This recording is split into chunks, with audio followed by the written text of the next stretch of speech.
Wait, hold on. Where's the evidence of that? You said you made a statement. What's the source of that about him publicly advocating a European American Union? The European American majority is something that he advocated to another member of your board of directors. It's in his public papers that are stored at the University of Michigan. Let me ask you about something else that's on the record that's been published by the Arizona Republic. Yes. You publicly you said he... It's in his public papers that are archived at the University of Michigan. He put all of his private papers... He put all of his private papers in a university in Michigan, yep. and what you're saying is you're taking a private comment made out of context from a private letter and saying he made a public comment to that effect. What about him asking, is there a difference in educability between Hispanics and Asiatics? That's a memo that he wrote that was published by the Arizona Republic. Nobody's ever questioned. And you're asking this question. Well, it was a private document, not interest in the context of fair and not a fair position, obviously. And you're raising this issue 25 years later in order to inflame a public debate. Because he's on your board of directors. What's going on now is that there is an effort. Well, he's asking a question, but there's an effort going on to inflame this issue. Is that an appropriate question to be asked?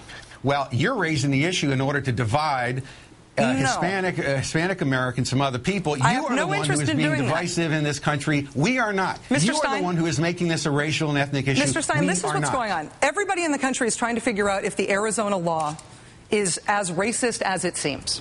That's what's happening. This is the national debate that we're having. It is germane, it seems to me, because you guys wrote the bill. Why are you coming on TV and tossing out? You're tossing out stuff from 25 years ago. It has no relevance about anything about somebody's comment in a private correspondence. John Tanton, I will go to bat for any time, but he's one person involved in this organization. He's the founder of your organization, and he's on the board of directors. It seems germane to me, since you wrote the law, since your organization is taking credit for writing the law, it seems germane to me to examine whether or not your organization has a racist track record.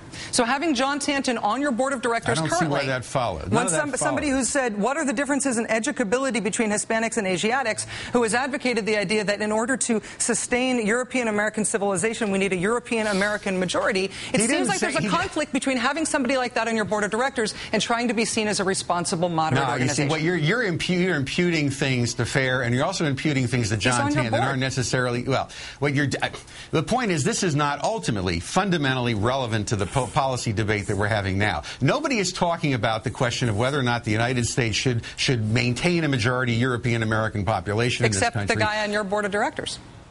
Well, the point is, we have a big tent. People have lots of ideas. People entertain ideas. Okay, how can you turn around and say, Henry Ford founded the Ford Foundation. Henry Ford was an advocate of the protocols. Does that mean that La Raza, which gets money from the Ford Foundation, is anti-Semitic? I mean, you're making this is an absurd comment. Let me ask you about you. Let me ask you about you. You're the president of FAIR. Can I ask you about you? All right. If you want to dig yourself into a hole, go ahead. Sure. I'm happy to. I enjoy it. In 1997, you did an interview with Tucker Carlson, and he was asked you to respond to this quote from somebody else who was on FAIR's board of directors. And the quote he was asked you to respond to was this: "It would be better to encourage the breeding of more intelligent people rather than less intelligent." He said that in the context of expressing his alarm about people in other countries reproducing too much. Your response to that was, let me just finish the question and then you can answer. It works every night. I try it. Trust me. He says, your response to that was, yeah, so what? What is your problem with that? Should we be subsidizing people with low IQs to have as many children as possible and not subsidizing those with high ones? Did you not say that? Was that a misquote from Tucker? No, I didn't say that. It's an absolute misquote. Tucker Carlson's admitted that most of the quotes in there were twisted and misquotes. Obviously, anybody who knows me knows that I wouldn't take positions like that. That's absurd. In 2006, you hired a man named Joseph Turner to be FAIR's Western Region field representative. He had founded a group called Save Our State. And he wrote on that group's online forums, "I'll be damned if I'm going to sit back and watch my state turn into a third world cesspool. I consider accusations of bigotry and racism to be complimentary." He then went on to say, "I can make the argument that just because one believes in white separatism, that does not make them a racist." Did you know those things about Joseph Turner when you hired him to be your Western regional representative? I don't know the context of the statement. He certainly never made that statement in the context of working for FAIR. And I think FAIR, he worked for FAIR for a little while, but ultimately I think we work very hard and have worked hard with hundreds of people working for our organization to find people who are good, constructive, solid participants in this debate. And I think this effort to try to smear not just FAIR, but everybody on this side of the issue is not going to move us forward. The reason why this bill is not going forward in Congress that you're so happy about, this Democrat bill is not going anywhere because immigration policy has historically been decided on a bipartisan basis. And the kind of invidious partisan name-calling and smearing going on here is not going to advance the national dialogue. People want solutions. That's why Arizona passed this law. Not name-calling and not shrill rhetoric. I'm not trying to be shrill, and I'm not calling you any names. I'm sorry that it feels that way to you. Do you want to ask me anything more about me or FAIR? Well, I want to ask you about FAIR. Ask me something about something that FAIR has done in its official capacity as an organization. Okay, so FAIR, that guy Joseph Turner was your Western Regional Field Representative. Joseph Turner took that job after a guy named Rick Oltmann had that job. Rick Oltmann... No, that's, not true, but anyway. Rick Oltmann was a Western Field Representative for FAIR? A different job title? Yeah, Rick Oltmann worked for FAIR, yeah. He's linked to the Council of Conservative Citizens. We have a photo of him on a Council of Conservative Citizens panel here that we can put up here. Council of Conservative Citizens. If you go to that group's website right now, here's what you'll find. Hold on. A write-up. There's a question at the end of this. There's a write-up on a book about African people and intelligence we have the picture of the FAIR, of the... website here, Council of Conservative Citizens? Yes.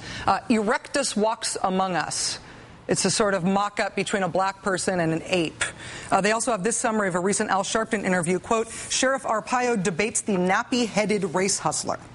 Rick Oltmann ties to Council of Conservative Citizens, just like Virginia Abernathy. He was on your payroll. Was that also a mistake? First of all, I think you're trying to raise divisive and inflammatory issues here. I'm trying to get to the bottom of what FAIR is. The allegation was made by the Southern Poverty Law Center. I'm not talking about the Southern Poverty Law Center. These are facts that you can address independent of where you think I've sourced them from. Is it true? The point is, you're not stating any facts that are accurate.